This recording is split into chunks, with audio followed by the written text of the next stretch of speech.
साथियों नमस्कार, आप देख रहे हैं प्रयागराज टाइम्स आशा। प्रयागराज विश्व हिंदू परिषद जिला उपाध्यक्ष देशराज कुशवाहा की देखरेख में प्रयागराज सुभाष चौराहे के पास बंगाल में हिंदुओं पर लगातार हो रहे अत्याचार, आगजनी, पलायन के लिए विवश करना और निर्मम हत्या जैसे जघन्य अपराध के विरोध में प्रयागराज विश्व हिंदू परिषद व बजरंग दल काशी प्रांत के तत्वाधान में बंगाल में राष्ट्रपति शासन लागू कराने व ममता बनर्जी की सरकार बर्खास्त करने को प्रयागराज जिलाधिकारी के माध्यम से राष्ट्रपति जी को बंगाल में हिंदू हिंसा एवं राज्य सरकार की राष्ट्रव्यापी आक्रोश प्रदर्शन एवं राष्ट्रपति शासन की मांग करते हुए ममता बनर्जी का सुभाष चौराहे पर पुतला दहन के बाद ज्ञापन सौंपा गया।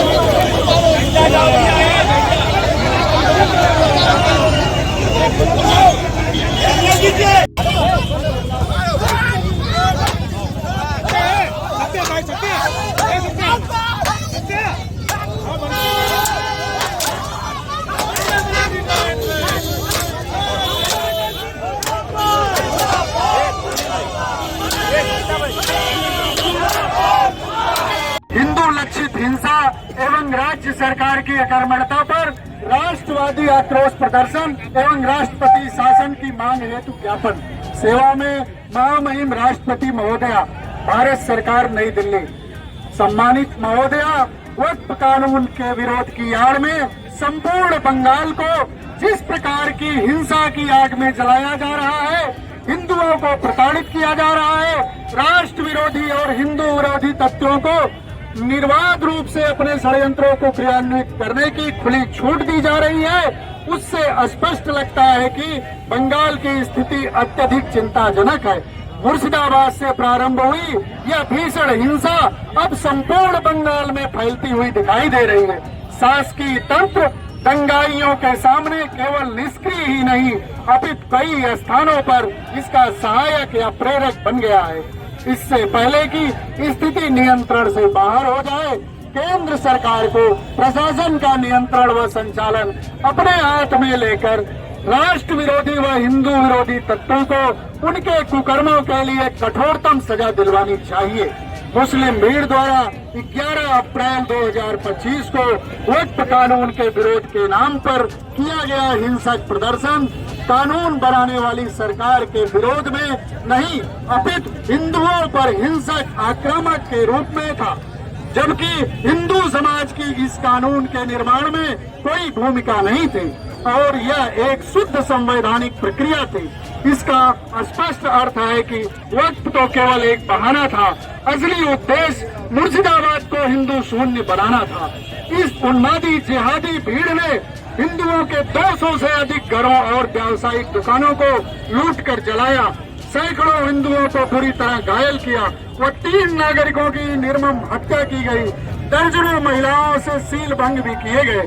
परिणाम स्वरूप 500 से अधिक हिंदू परिवारों को मुर्शिदाबाद से पलायन करना पड़ा।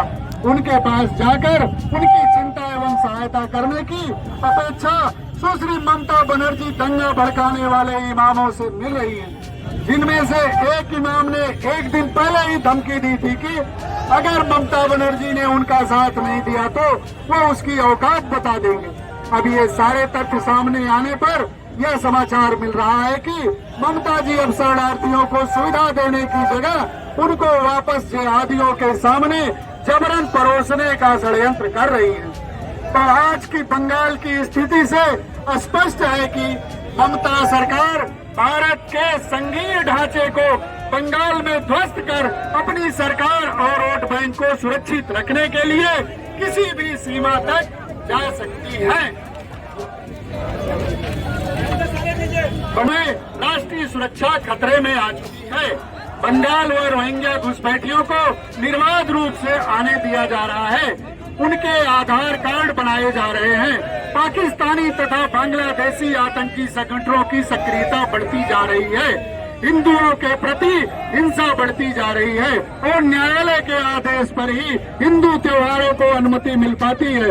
उनको सुरक्षा देने वाले अर्धसैनिक बलों को निशाना बनाया जाता है। हिंदू का अस्तित्व खतरे में पड़ चुका है, कानून व्यवस्था पूर्ण रूप से नष्ट हो चुकी है। तृणमूल के असामाजिक तत्व व जिहादी गुंडों को नियंत्रण व निर्देश पर ही प्रशासन काम करने के लिए विवश है। आज यह हिंसा मुर्शिदाबाद से निकलकर संपूर्ण बंगाल में फैलती जा रही है। अब यह बंगाल तक ही सीमित नहीं रहेगी, इसलिए देश की जनता मांग करती है कि बंगाल में अविलंब राष्ट्रपति शासन लगाया जाए। बंगाल की हिंसा की जांच एनआईए के द्वारा करवाई जाए और दोषियों को अविलंब दंडित किया जाए। बंगाल की कानून व्यवस्था का संचालन केंद्रीय सुरक्षा बलों के हाथ में दिया जाए। बांग्लादेशी व रोहिंग्या घुसपैठियों की पहचान कर उनको निष्कासित किया जाए। बंगाल व बांग्लादेश की 450 किलोमीटर की सीमा पर तार लगाने का काम अविलंब प्रारंभ किया जाए, जिसे ममता बनर्जी ने रोका हुआ है। हमें विश्वास है कि राष्ट्र की सार्वभौमिकता और सांप्रदायिक सद्भाव बनाए रखने के लिए आप अविलंब और त्वरित कार्रवाई करेंगे। धन्यवाद।